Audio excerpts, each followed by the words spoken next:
começando, quem não faz, toma. Eu vou logo marcar presença.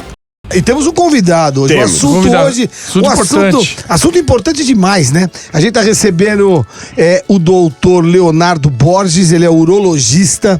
E a gente queria falar mesmo com você que é homem, que a gente vive falando disso o tempo inteiro. E temos que prevenir. A gente tem que prevenir. A gente tem que prevenir. A gente ouve, doutor Leonardo, o tempo inteiro. A gente tem que prevenir. A gente tem que prevenir. Vocês têm que fazer exame. Vocês têm que fazer exame. A gente tem que prevenir. Até que ponto a prevenção é eficaz ou a prevenção é uma bobagem? Eu queria saber uma pergunta de quem conhece. Primeiro, muito obrigado por ter vindo aqui. E a gente tá te recebendo pra falar de um assunto sério, num programa que é uma palhaçada. Essa é a real. Obrigado, doutor Leonardo. Eu que agradeço. Sem sombra de dúvida, eu não poderia negar o convite de vocês aqui e também ajudar a conscientizar a população e todos os ouvintes de vocês. Eu acho que é muito importante isso. E frisar, como você mesmo comentou, acho que prevenção vai ser o foco do nosso trabalho aqui hoje, vai ser o foco da nossa conversa.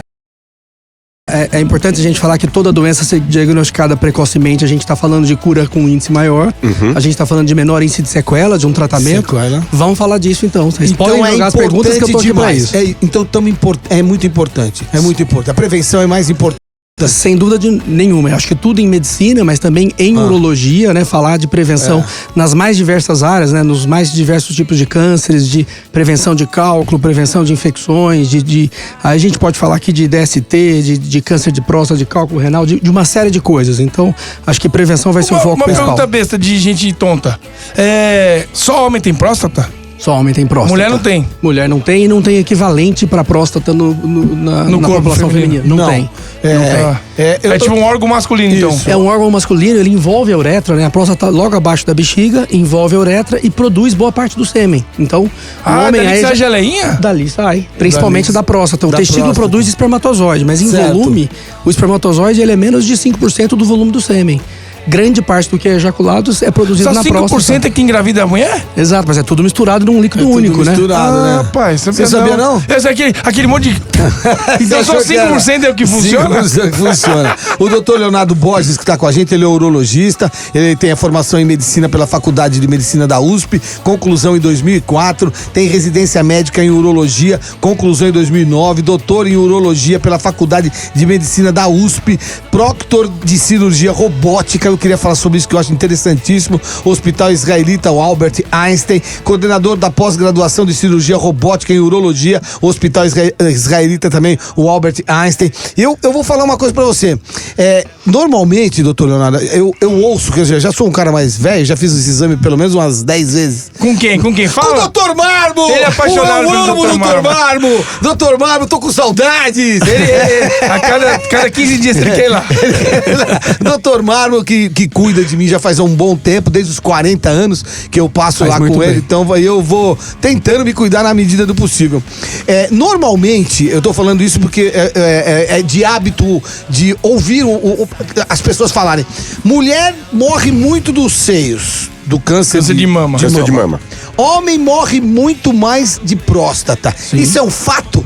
É um fato. Eu acho que o câncer de próstata é o câncer mais frequente na população masculina, tirando os cânceres de pele, aí que tem dos mais agressivos ou menos agressivos, mas excetuando o câncer de pele, câncer de próstata é o primeiro da população masculina. Com uma incidência alta. Se a gente for pensar em números brasileiros aqui, a gente está falando quase 70 mil casos por ano. Então, assim, é um número muito grande. Então, falando nisso, a gente está falando que a gente tem que fazer screening da população para fazer a identificação desses casos, para fazer um tratamento precoce.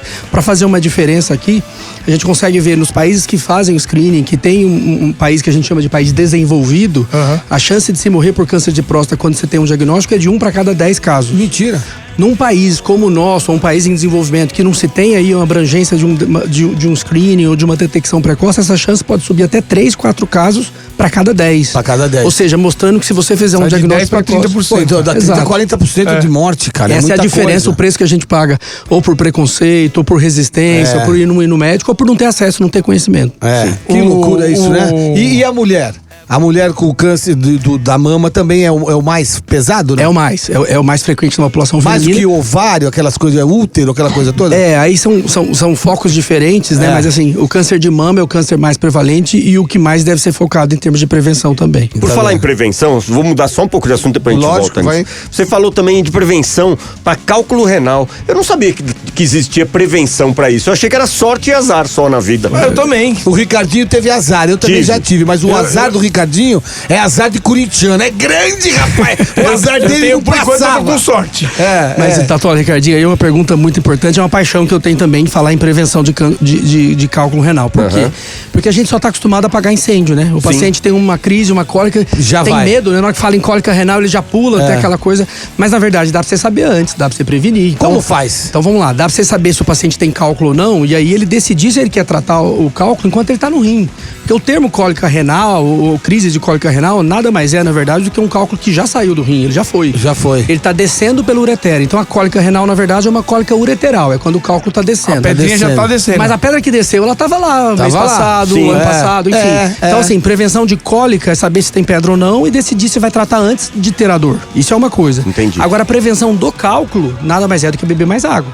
Então, assim, em grande parte das vezes a gente acha que a gente se hidrata da forma correta, mas na verdade Mas a gente não. bebe Quanto menos tem que água do beber de água? entre 2 litros e 2,5 litros de urina por dia. Urina! E aí não você é pra fala assim, beber urina, hein? Não, mas aí você pergunta.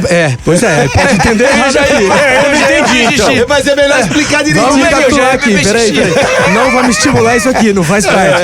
Mas vamos lá, você tem que urinar em torno de 2 litros por dia. Entendi. E aí, que tanto que tem que beber de líquido? Depende da sua dieta, se ela é de alimentos mais úmidos, depende do seu esporte, se você transpira muito. Mas urinar em torno de 2 litros. Por quê? Você tem que pensar naquela solução lá, concentração dos cristais e água. A urina tem que ser diluída. Se você urina em volume pouco, tudo que você tem que uma eliminar vez- sai concentrado, forma pedra. E tem algum alimento que faz o cálculo renal aparecer mais rápido? Tem e tem como a gente saber, na verdade. Você tem um paciente, vou falar, em torno de 10 a 15% dos pacientes, das pessoas, tem risco de desenvolver uma crise de cólica renal ao longo da vida. É uma incidência muito alta. É uma incidência bastante alta. E de quem teve cólica renal, de quem teve um cálculo renal, você tem 50% de chance de ter de novo. Eita porra! Ou seja, Ixi. você não aprendeu e pode ter mais uma vez. Água? Não, O que eu você tem tomo que muita fazer? água. Agora, eu, por exemplo, eu não sabia esse negócio. Eu achei que era só beber 2,5 litros de água. Eu não sabia que tinha que... Expelia o líquido.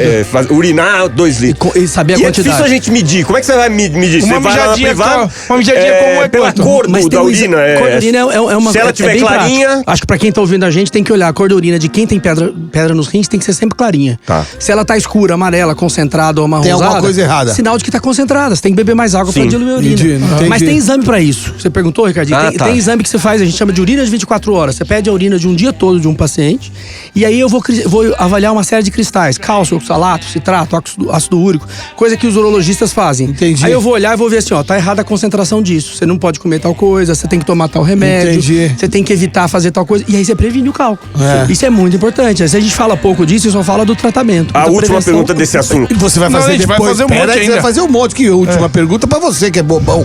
Ó, faz quase a última pergunta agora. Qual é a periodicidade que você deve fazer esse exame de prevenção do cálculo renal? Vamos lá, depende do perfil de paciente. Se é um paciente formador de cálculo, tem pacientes que em poucos meses ele forma novos cálculos e ele acaba sendo operado várias vezes ao longo da vida. Você é louco. Se ele é um formador de cálculo, a gente faz inicialmente uma reavaliação em 3 meses, depois a cada 6 meses. E se você conseguir regular o metabolismo dele para ele não formar novos cálculos, ele pode fazer a avaliação anual. Entendi. Quer seja com urologista, com clínico geral, sempre faz um Fazer ultrassom para alguma saber coisa. se tá tudo bem. Você já teve? Não, nunca tive. Nunca Na teve. verdade, eu tenho pequenos cálculos no rim que estão lá quietos e nunca se movimentaram. Nunca se Uma movimentaram. pergunta, então assim, Preciso falar com o meu urologista. então o urologista não é um cara que só cuida de próstata. Ele é um cara que cuida de rim.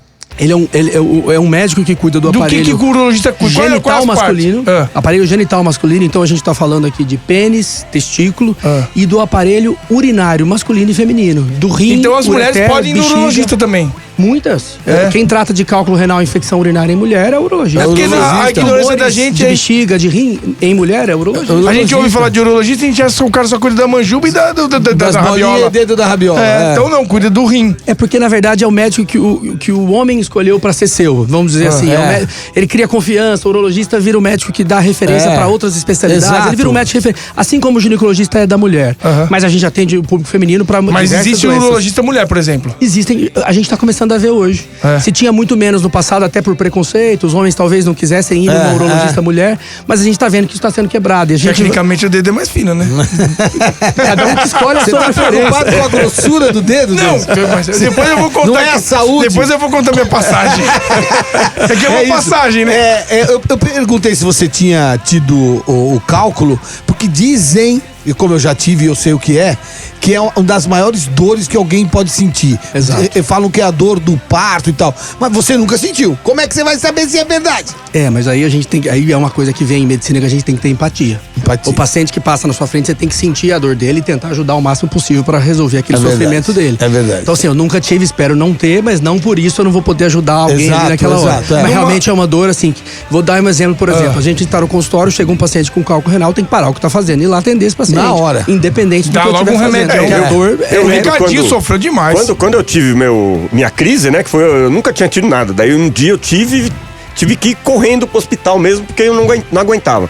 Quando eu cheguei na recepção do hospital, eu não conseguia ficar sentado na cadeira, eu tive que deitar no chão. A hora que a recepcionista do hospital viu eu deitado no chão, ela foi na hora chamar um médico e falou, esse aqui tem que passar na frente. Porque já sabe. Vem aqui. Essa é a tua história. A minha, eu tava dirigindo o meu carro na rua e no farol eu parei, eu olhei pro cara, o cara olhou pra mim do outro lado, assim, abriu o vidro, eu falei, eu preciso de ajuda agora pro cara que tava do lado. Você nem conhecia, um cara do qualquer. Nem conhecia, eu parei no farol. Ele pegou, tinha um cara sentado do lado dele, ele veio pro meu carro, dirigiu o meu carro, me levou pra casa. Me levou pra casa no meu carro e os dois foram juntos. Falei, não tô aguentando, acho que eu vou morrer. O cara pegou e falou, vou tirar, ele levou pra casa. Eu falei, nossa, cheguei em casa, deitei, sentei, eu fui pro hospital. Eu parei, quando eu fui pro hospital, eu parei na guia da calçada, no meio fio, e os caras vieram me buscar de cadeira de roda e me botar pra dentro. Pois e essa um negócio se é uma dor que não tem. A mulher sente menos dor que o homem no cálculo renal? Não, isso é igual, é indiferente. Só na hora de sair as pedrinhas, porque eu saio pela manjubinha. A uretra é mais curta. Mas é importante você falar isso também. A pedra dói quando ela tá descendo no ureter, que é o canal entre o rim e a bexiga. Meu Deus, na hora dá um que copo cai na d'água bexiga, aí. você urina e Já era. E nem sente. Então quer dizer, o canal é que é o problema. É a ureter ali. Na hora que caiu na bexiga, você urina e mal percebe. O Ricardinho falou que doeu pra caramba pra sair? Não. O que doeu, eu fiz a operação. Ele colocou o bagulho na pistola, Colocaram aquele catéter. Ai, meu Deus do céu. É a hora que você tira o catéter, depois que a dor é Pois absurdo. você aprendeu da pior forma possível. Então, nosso trabalho aqui é de conscientização pra falar assim, Tá tem vendo? cálculo, previne, trata antes, isso. ou não deixa descer, não deixa ter isso aí. e previne os próximos. Um dado interessante que vocês falaram de dor, que geralmente é incapacitante e para o que tá fazendo. Vou falar uma população que é específica, isso não é comum, mas, por exemplo, piloto de avião. Certo. Ele é piloto de avião e tem um cálculo pequeno, ele não pode voar, ele tem que tirar esse cálculo. Porque quantas vidas estão lá dependendo se ele tiver uma crise de qualidade a renal. gente não pensa nisso, Então né? tem algumas coisas, de alguns critérios de responsabilidade, de outras coisas, você tem que tratar mesmo que não tenha dor. Tá bom. Vou fazer mais um aqui. Muito bom, a gente tá recebendo o Dr. Leonardo Borges, da Faculdade de Medicina da USP, conclusão em 2004, quer dizer, já faz 20 anos que você se formou médico. Na USP. Pois tô velho. Agora me fala. Parece que foi ontem. É velho inteligente, né? Porque se formou na USP. É verdade. Um curso de medicina hoje custa caro demais. Pois é, o curso custa caro, mas eu não sei se vocês viram, saiu essa semana, inclusive, na mídia, mostrando que começou a baixar o preço da mensalidade de um curso de medicina. Por quê? Porque a gente tá começando a ter bastante curso. Então, assim, tá começando a democratizar mais, tá começando a ter muito mais acesso. Antes eram só as faculdades públicas, como eu fiz. Aí entraram as primeiras faculdades privadas. Você sofreu muito pra entrar? Sim. Você estudou muito pra entrar? Eu estudei muito. Graças a Deus, eu tive a sorte de entrar direto. Eu saí do terceiro Você veio de colegial, Minas, né? Eu vim de Minas, eu sou de Uberaba. Uberaba. Mudei pra São Paulo quando eu passei aqui na FUVEST, na USP, e acabei vindo. Pouco conhecia de São Paulo, não tinha experiência, pra cá eu vim. Mas estudei muito, sem dúvida, são Porque anos ali que não você entra, joga. né? Não. Não entra. Por uma questão de. Lógico que tem a competência, mas uma sorte, uma questão, outra você entra e um amigo, um colega fica de fora. E quem te ajudou? Qual foi o médico que falou, esse cara é bom? Você fez residência aonde? Quem é que te pegou na mão e falou, tem um médico que tá se formando agora, esse moleque pode ser bom. O menino é bom. Esse menino pode ser bom. Alguém te ajudou? Eu acho que sim. A gente sempre encontra pessoas ao longo da vida que abrem portas pra gente, né? E eu posso falar até de público aqui agradecer o nome de alguns deles. Eu acho que teve o Colombo e o Gustavo Lemos é um outro médico também, são colegas hoje lá no Einstein, que me pegaram quando eu tava terminando a residência e falaram assim, essa pessoa vem trabalhar comigo que eu quero você. É legal. E hoje eu sou sou colega deles e sou super feliz com isso. Aí, tá vendo? bom. É muito legal a gente fazer esse tipo de agradecimento, porque todo mundo se pega alguém na mão. E você já deve ter pego alguém na mão. Sim, e falar, eu tenho minha equipe também que hoje todo vem. mundo, tem que ajudar todo mundo. A Quando vida você é uma ajudar, roda, depois né? você ajuda. Exatamente, por isso que eu acho importante. Fala, Não, que eu ia falar assim, porque você fez uma pergunta que a faculdade de medicina é cara, você estudou muito, alguém te ajudou, e todo momento a gente tá falando, formado na USP, clínica no Einstein, opera na... Mas assim, e as pessoas... Existe um serviço público? Porque se você falou que tem que fazer a prevenção, o exame, o serviço público oferece isso, a prevenção pra próstata ou pra rim. Sem dúvida porque nenhuma. tem gente, é muito caro um plano de saúde hoje. A gente sabe que no Brasil o cobertor é um pouco curto, né? É difícil a gente cobrir todas as áreas Não dá, aqui. né? Mas tem, por exemplo, onde mesmo eu me formei na USP, a gente tem o Hospital das Clínicas, a gente tem o ICESP, onde eu trabalhei 10 anos, que é o Instituto do Câncer, que pra mim é um hospital de primeiríssima Como chama? linha. Instituto do Câncer do Estado de São Paulo. O ICESP, que é aqui na Doutora Arnaldo. Aqui, do lado, É primeiríssima, é medicina de primeira linha. É mesmo, né? Sim, sem dúvida nenhuma. A gente passa todo dia na porta e não referência, sabe. Pode né? ter certeza. Referência. Profissionais, em termos dos profissionais, em termos de tecnologia e acesso. Olha e é que completamente SUS. Completamente SUS. Hoje lá onde eu trabalho no Einstein, a gente tem também o Hospital Vila Santa Catarina, que é um hospital também público que o Einstein gera e ele também tem acesso à residência, à população que é atendida pelo sistema público. Muito bom, vou fazer mais um. Muito bom, doutor Leonardo Borges, eu queria fazer uma pergunta. A gente tá falando, voltando à próstata. O exame do toque. A gente tava discutindo, conversando, acho que já faz um ano e pouco atrás aí, Ricardinho. Todo dia a gente fala disso aí, porque a gente vai ficando velho, né? A gente vai querendo saber. O exame do toque, o dedo no rabo do filho da mãe, funciona mesmo? Esse toque, por que ele tem que existir ou não? Esse é o outro exame que é o PSA, se eu não me engano? Sim, exatamente. É o PSA. Eles já não resolvem por si só fazer o PSA ou precisa fazer o toque e o PSA? Porque o toque bloqueia muito os homens de ir, né? A sensação de achar que vai tomar a dedada. Vai nessa e você complementa aí, Denis. É isso mesmo. Assim, a gente tem que pensar que o PSA é uma proteína que a próstata produz. Ela vem alterada, ela vem elevada, você tem que pensar que tem algum ninho celular lá produzindo mais. Ela tem que ser maior, então, pra ter problema. O normal, ela está mais baixa. Quando começa a subir, você fala, opa, tem alguma coisa. E aí você vai atrás de um nódulo, de um tumor, de alguma causa pra isso. Nem sempre um PSA alto é um tumor. Às vezes não, é uma próstata grande, é uma inflamação, uma infecção. Mas aqueles casos em que não se tem um PSA elevado, mesmo assim, pode ter um tumor inicial, pode ter lá... E a gente fala que de 15% a 20% dos tumores não elevaria o PSA. Certo. Então, são esses pacientes que se beneficiariam do toque, de você tentar fazer o diagnóstico ali. Entendi. Então, assim, a associação toque mais PSA, ela ainda é preconizada, a gente ainda faz isso para a população, mas não deve ser esse o motivo de evitar ir ao médico. Tem outros exames que, teoricamente, poderiam substituir o toque, eu não diria que substitui por completo, mas, por exemplo, uma ressonância de próstata me dá muitas informações hoje que talvez o toque poderia me dar também. Então a gente tem que ir somando, dependendo de cada caso, qual o exame mais indicado para aquele paciente. E o Denis fez uma pergunta que é interessante. Isso, o toque, você acha que isso que é o cara que deixa o cara encabulado? Bloqueia o cara de se prevenir. De se prevenir? Eu acho que sim, sem dúvida nenhuma sim. Acho que ainda tem uma população que ainda tem resistência pra isso. Eu acho que esse programa a gente tá aqui pra isso. Pra quem tá ouvindo a gente de casa ali, fala, poxa, é um exame que demora 5 segundos, é super tranquilo, o urologista é gente boa, por que eu não vou fazer isso? Eu me apaixonei por ele. É uma conversa... Por que ele tá aqui? Não, assim, é uma conversa que é tranquila, rápida, faz alguns exames e ele faz isso. E tira da frente um problema que ele poderia descobrir lá na frente, um problemão já avançado. Eu vou falar porque assim, eu fiz o exame tardio. Certo. Eu tinha 45 anos, na verdade foi esse ano, mas era no começo do ano. E o doutor foi que me examinou. Eu fui indicado por um outro médico. E aí eu cheguei lá e ele falou, não, ele ficou trocando ideia. E tem, né, claro, aquela coisa, constrangimentos. Porque é uma coisa que você fala, pô, eu vou chegar lá, vou deitar, como é que é?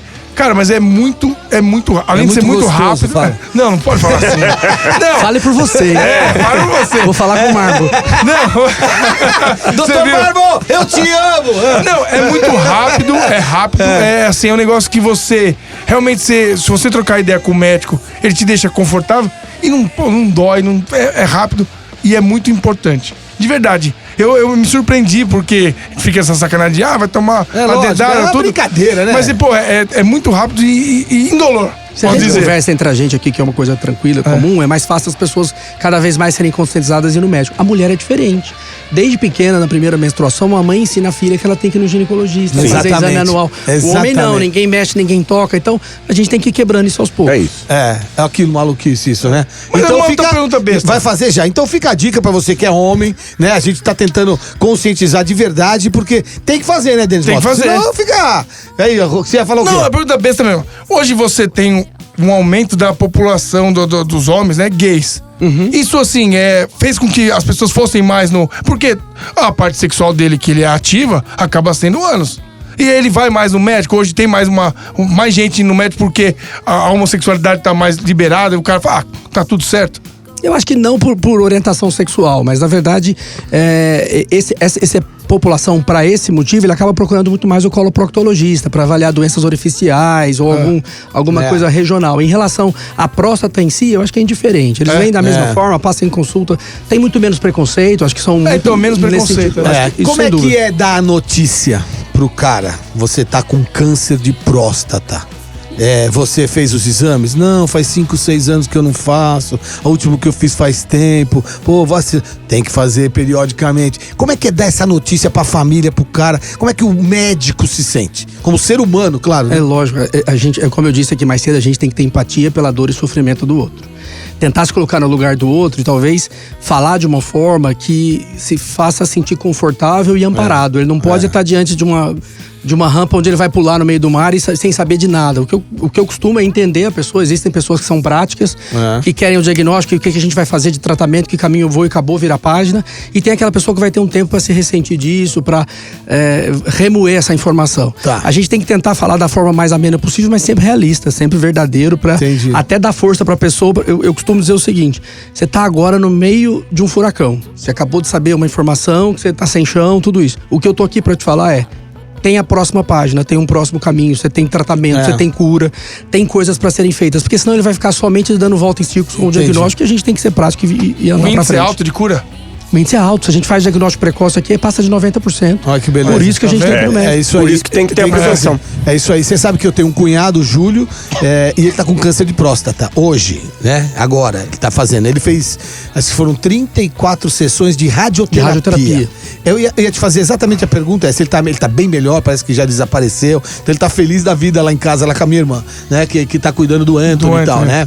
É o vô do Anthony. Hoje ele é o vô do Anthony, né? O vô e a avó do Anthony. Você é o titio avô e ele é o vô. Tio avô, ele é o vô do Anthony. Então, o que eu queria te dizer assim, o seguinte: qual a diferença da radioterapia para quimioterapia? O próprio nome já diz a diferença, mas o que ela causa uma e o que causa a outra? Por que tem gente que não consegue, que não aguenta, que sai de lá completamente torto? Onde é que pega a rádio e onde é que pega a quimio? Tá lá, quando a gente fala de quimioterapia, a gente tá falando da infusão endovenosa ou por via oral de alguma droga, certo, de alguma medicação. Droga é o nome que a gente dá para remédio. Sim, né? remédio. De alguma medicação que vai atrapalhar o crescimento celular ou a reprodução celular. O que a gente quer fazer com isso? Frear o tumor e com o tempo ele vai morrendo e ele não se dissemina. Tá. Só que por mais específica que ela possa ser, ela não é 100% específica. Então outras células no corpo podem sentir também. Nessa hora o paciente tem tontura, tem mal-estar, tem febre, tem vômitos, tem perda de peso, perda de cabelo, porque outras células, geralmente são as células que se reproduzem mais rápido, elas também se ressentem da quimioterapia, por isso que a gente perde cabelo, que é uma célula que cresce. O cabelo é 100% de certeza de perder? Não, depende da quimio. Tem quimio que perde, tem quimio que não perde. Mas é por conta disso. Quimio é isso. A gente tá fazendo um tratamento no intuito de tentar matar o tumor. A radioterapia é localizada. Você tem um tumor na próstata, você vai fazer uma reconstrução tridimensional, a avaliação do tumor e da próstata, e vai fazer lá, são a radiação, os feixes em cima da região para tentar matar o tumor ali. Que pode ser feito também com cirurgia. Como eu falei aqui, a cirurgia que eu faço, que é a cirurgia robótica, é retirada da próstata para tratamento do câncer. Então são diferentes tipos. Cada paciente ele vai ser elegível a algum tipo de tratamento e tem que ser feita uma avaliação individualizada. Quando chega a metástase, o cara foi pro saco? Não, hoje não. Já foi. No passado, mesmo, sim. Pra mim já era. Pra mim, quando fala, tem metástase, vizinho, primo, tá com metástase, já era. Porque existem diferentes tipos de tumores. Eu vou falar de próstata em específico. Hoje a gente costuma dizer que o tumor de próstata com metástase é quase que uma doença crônica.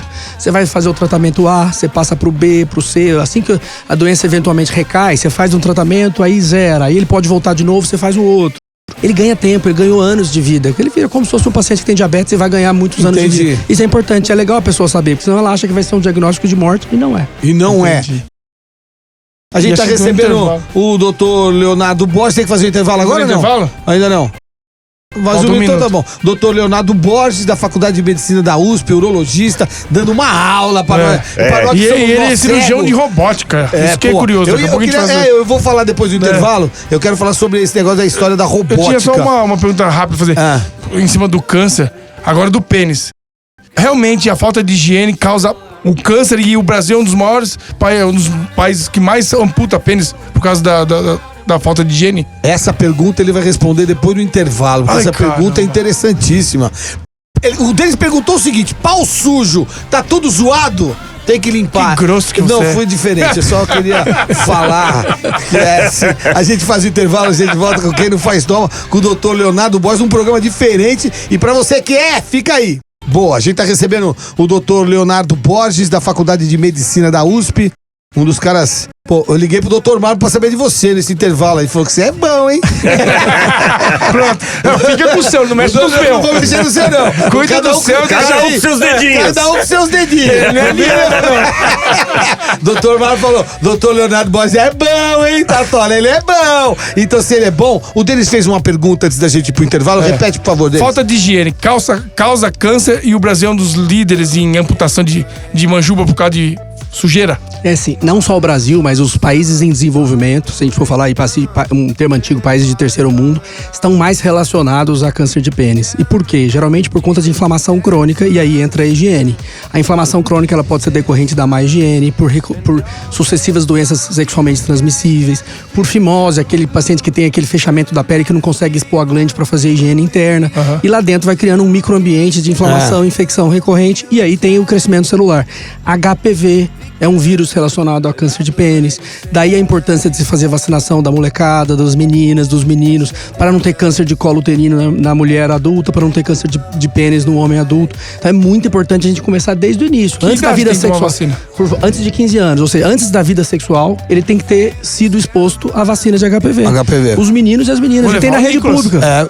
E tem na rede pública. Já tomou, já. É capaz de ter tomado, já deve ter tomado, já, lógico. Isso é importante, tem na rede pública. Ainda mais namorandinho. É bom tomar logo esse negócio aí. É importante. Eu vou falar do HPV agora.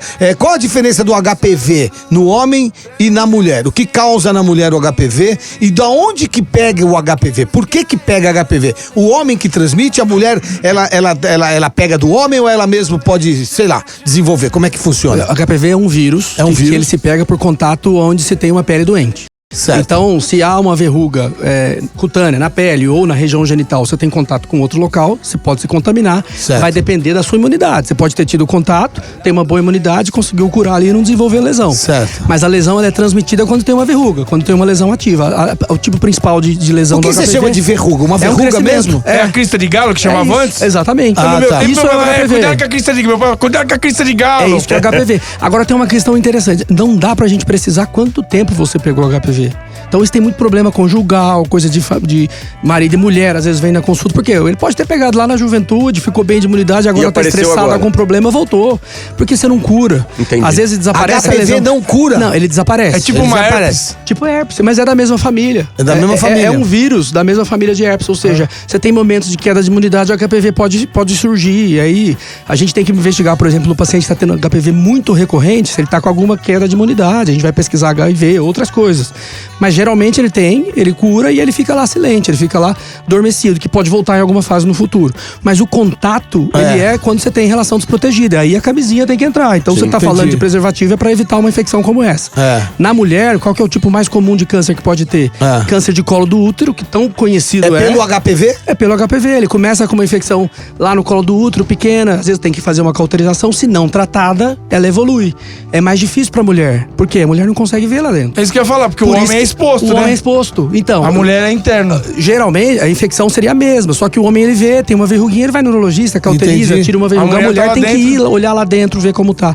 Também tá relacionado com cânceres da cavidade oral, orofaringe, cavidade de canal anal. É o mesmo tipo de câncer, pode acontecer pelo contato do HPV, por isso é tão importante a vacina. Aí, tá vendo? Olha. Então quem tem filho com menos de 15 anos, qual a idade melhor pra tomar? Antes dos 15 mesmo? Vamos falar 12 a 13 anos, De tem que 12 ser a antes 13 do anos. início da vida sexual. Antes E do depois início. que começou, que nem a gente é adulto, ele não pode tomar? Pode tomar também. Pode tomar. Pode Você tomar. Muito provavelmente já foi exposto ao HPV ao longo da vida. Sim. Isso é muito comum. Você pegar a vida sexual ativa aí, adultos, você vai falar aí sorologia positiva quase em metade deles. Mas não que você esteja doente e esteja transmitindo. Você teve contato e criou imunidade. Então você tomar a Mas é vacina melhor tomar do que não tomar. O Você vai criar homem uma leva imunidade. pra mulher com O mais homem- facilidade? Ou a mulher passa pro homem? Eu acho que é igual, a transmissão É igual? pode ser igual, exato. Desde que tenha uma lesão ativa, você não tenha conhecimento e tá passando pra outra pessoa. E aí a gente tem que puxar a orelha, falar pra usar preservativo.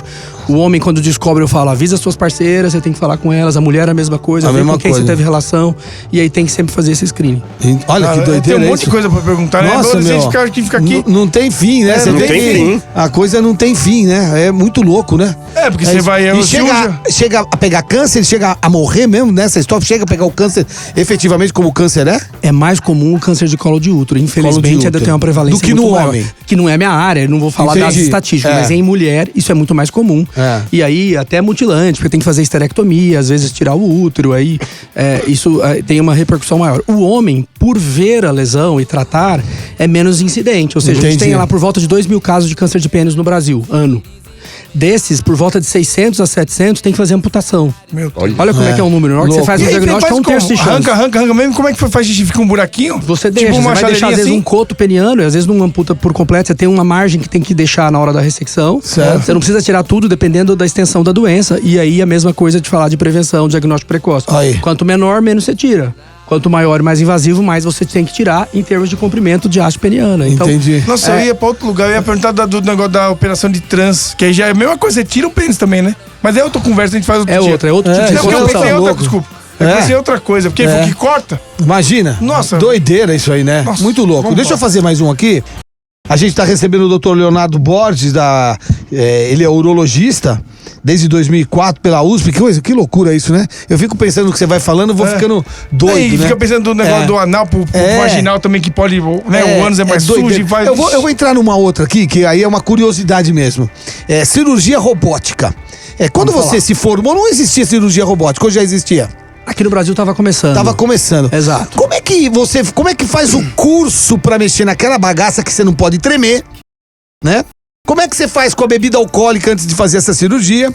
Como é que você janta à noite e dorme bem pra chegar lá Não no pode dia brigar seguinte? com a mulher. Porque Não pode ir normalmente no caminho brigando com a mulher, você chega não nervoso. pode. Normalmente é 5 da manhã que vocês têm que estar lá, 4:30 da É isso manhã. mesmo. Um horror esse horário. Pra que se opera tão cedo?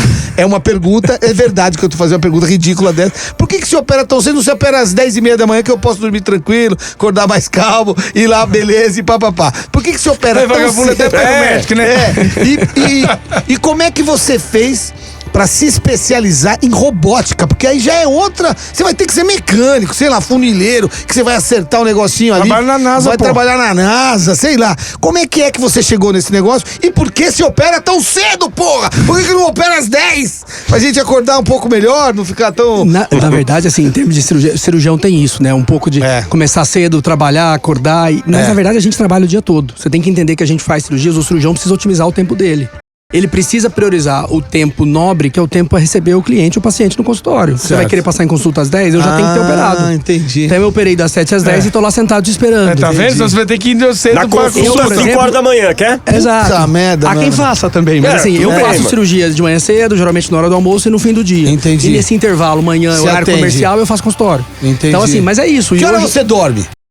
geralmente eu vou dormir próximo de meia-noite. Mas é isso, você falou pra mim, como que faz pra você jantar bem, dormir bem, beber? Não pode, você tem que ter uma vida regrada. Eu não posso estar cansado no dia seguinte e vou ferrar com a vida do paciente que tá lá, entregando a vida pra mim, com responsabilidade pra entregar ele bem. Então, na verdade, você tem que estar sempre bem, sempre se precavendo pra você estar na sua melhor Eu não forma na poderia hora. ser médico nunca. Eu sou um Nunca. cachaceiro desgraçado. É, não você durmo enche a antes lata das num 4 dia. da manhã. É uma merda. Ontem eu fui dormir, era 15 pras 4 da madrugada. Eu era cheguei em 3, casa, 4, a gente né? chegou. Eu tava acordando. A gente chegou no programa da TV, tarde pra caramba. meia-noite e meia, não- Aí fui tomar um vinho, aí começa a trocar ideia, pá, não sei o que. Eu fui ver, era quase 4 horas da manhã. Mas você tava falando de cirurgia robótica, isso é importante falar também. A cirurgia robótica nada mais é do que uma cirurgia tradicional, que as pinças são movimentadas pelo robô. Só que elas são movimentadas em reação ao que o cirurgião faz. Sim. Então o robô não faz nada sozinho. Ele é um escravo ali. Na verdade, eu tô sentado e aí vem a molecada, assim, a nossa geração mais nova, que já veio disso aí, até tem um pouco de videogame, que você usa uma coisa que a gente chama de joystick. Você prende nos seus dedos as pinças, você vai movimentando aqui e o robô repete lá. Então depende do cirurgião. Então o robô, ele simplesmente repete o que o cirurgião faz. E você vai olhando pelo vídeo? A gente tem, são duas câmeras, uma pro olho direito e uma pro olho esquerdo. Isso te garante uma visão tridimensional. Então é como se eu estivesse olhando aqui em profundidade. Certo. Você fica imerso num console, que você vai estar apoiado com a visão. Você não vê nada ao redor aqui, você tá apoiado É um numa visão videogame mesmo. total. E E cá entre nós, assim, é muito legal, é muito bacana. Primeiro pelos resultados que você entrega. pode fazer a distância, é isso? Vamos falar disso aqui. Primeiro pelos resultados de entrega. Assim, Certo. você entrega o paciente com menor risco de sequela, de piora de ereção, com incontinência urinária, porque você está enxergando melhor. O robô te entrega alta definição, zoom.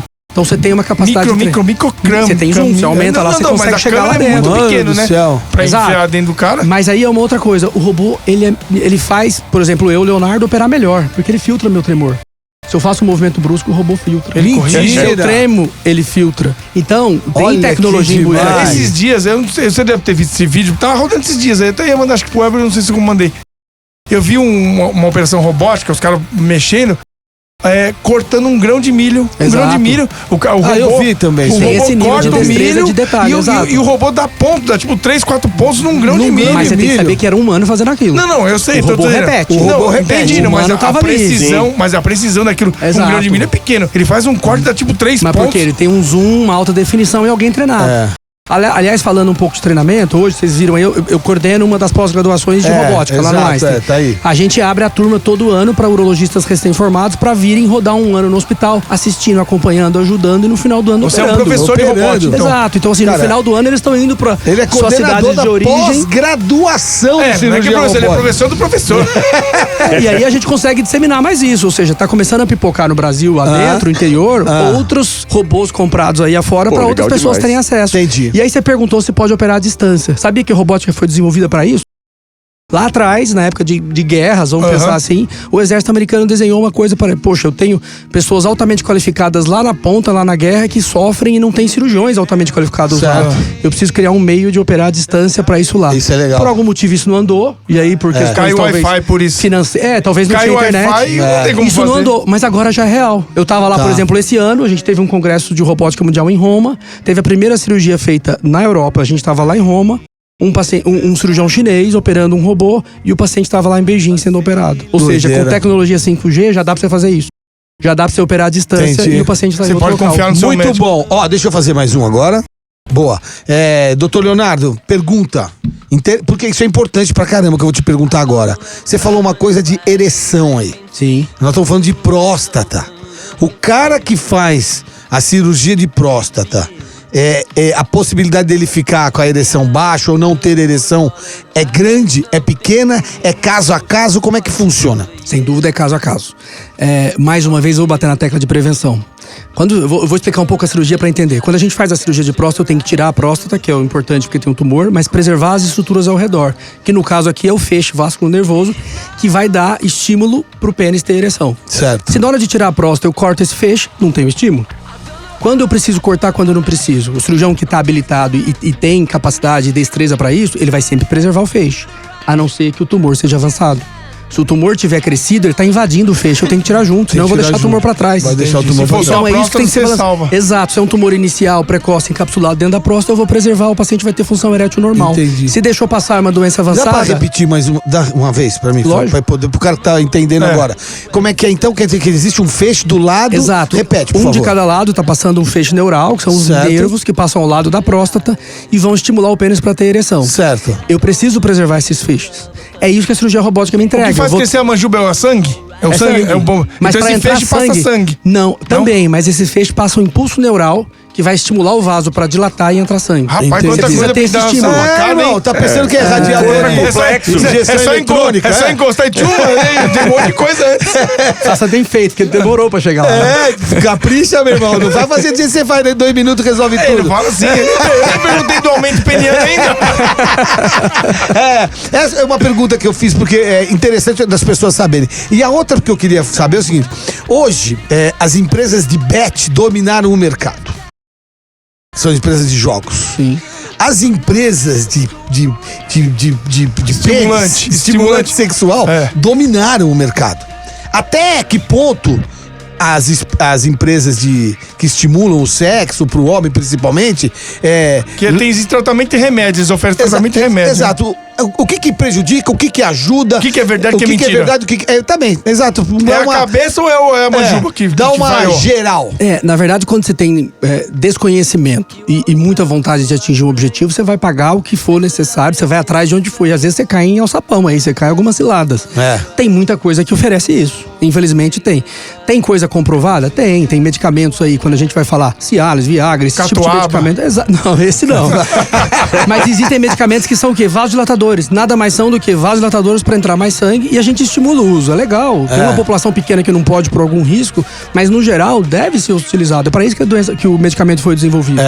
Então, assim, tem coisas muito bem comprovadas e tem outras coisas que acabam entrando aí no cenário aí do charlatanismo. Vamos por aí dizer. Entendi. Deixa eu te fazer mais uma pergunta que você falou do Viagra.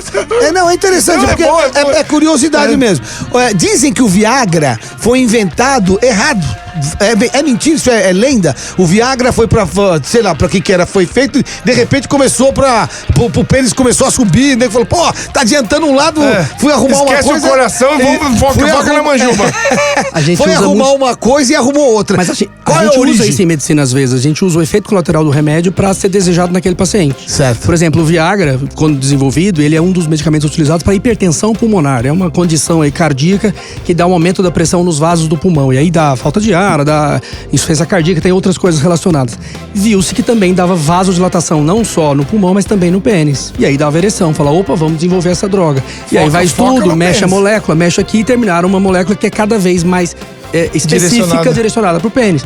Mas ele também tem um pouco de efeito colateral. Ele é um vasodilatador. Tem um monte de velho que morre no coração com esse negócio aí. Mas na verdade não é ele. Aí foi legal você falar, porque não é o Viagra, o Cialis que mata o coração. Na verdade não é isso. Na verdade é aquele paciente cardiopata que já tem problema do coração, que não pode nem correr, fazer um esporte, mas ele quer transar. Então às vezes tem falta de ar, às vezes infarta. E às vezes ele toma um remédio que não pode ser misturado, não pode ser utilizado juntamente com esses medicamentos vasodilatadores. Entendi. E aí os dois, quando juntos, ele vai cair a pressão, ele vai ter hipotensão, ele vai ter um mal-estar súbito. Então enfim. é a junção de mais alguma coisa. É isso aí, a associação com alguns medicamentos do coração. A gente vai nos botecos, toma o cara para não sei o quê, o amigo meu, Betão, problema, morreu, mas não morreu disso, né? Outro que vai não sei aonde, você vai ouvir um monte de histórias, né? Um fala que fica cego, outro fala que o cabelo cai, outro fala que... eu nunca ouvi falar isso. Você não tá no boteco. É que você não anda com os velhos, é que ele anda. Você tá andando com o pessoal mais novo. O que acontece como é que é? Não sei o que você quer falar. De efeito colateral? Do Viagra em específico? Do estimulante. Agora tem um tal de Tadala, né? Que os caras estão usando, já vou falar isso. O Tadala é a Tadalafila, é o nome da droga do princípio ativo do Cialis, que foi desenvolvido lá atrás. Como o Brasil quebrou patente, você tem uma série de marcas com nomes diferentes para a mesma droga que é a Tadalafila. Então é a mesma coisa. A diferença é que, vamos lá, Tadalafila e Viagra. O Viagra vai ter ação, o Sildenafila, né? O Sildenafila, que é o Viagra, tem ação de 12 a 24 horas. A Tadalafila, que é o Cialis, ação por volta de 36 horas. Então, assim... Vai sair, vai viajar com a namorada, com a esposa, toma um Cialis na sexta, que ele vai durar até domingo, segunda. Que eu vou na farmácia. Você vai sair naquele à noite, você tem um encontro, você pode tomar um Viagra que vai durar só naquela noite, naquele período. Então, dependendo do paciente, da exposição, você direciona um medicamento ou outro. Efeito colateral, pode ter dor de cabeça, pode ter rubor facial, congestão nasal. Rubor facial, o que é isso? Vermelhidão. Fica vermelho, porque ele tá dilatado, ele tá congesto. As veias fica que nem o Papai Noel. Entendi. As bochechas rosas. Não dá mais tempo pra nada. E dá uma tinha tanta coisa, Nossa, posso falar, dá pra você vir aqui uns 15 dias. A gente marca de ver. Muito legal. É muito bom, a história é boa. E pra quem tá acompanhando, a gente falou de próstata, que é importante demais. Vamos repetir só pra terminar. O exame de prevenção é fundamental. Vamos lá, só pra falar que a população, a gente não falou ainda. Check-up prostático em todo homem acima dos 50 anos de idade. Em todos, com exame físico, exames de sangue, que é o PSA, toque prostático e uma ultrassonografia, todo ano.